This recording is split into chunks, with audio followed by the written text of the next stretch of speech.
எனக்கு தெரிந்தான ஒரு சகோதரருடைய உறவினர் வீட்டுக்கு சென்றார். அது வரைக்கும் அவருக்கு சொப்பனங்கள், நல்ல சொப்பனங்கள் வரும்.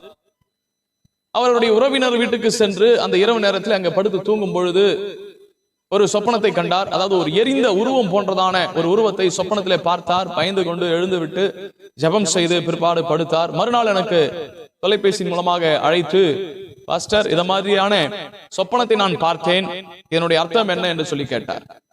அப்பொழுது கர்த்தருடைய கிருபையினாலே சொன்னேன், அது உங்களை பின் தொடர்ந்து வருகிறதான ஆவி அல்ல, அது அந்த இடத்தில் செயல்படுகிறதான ஆவி.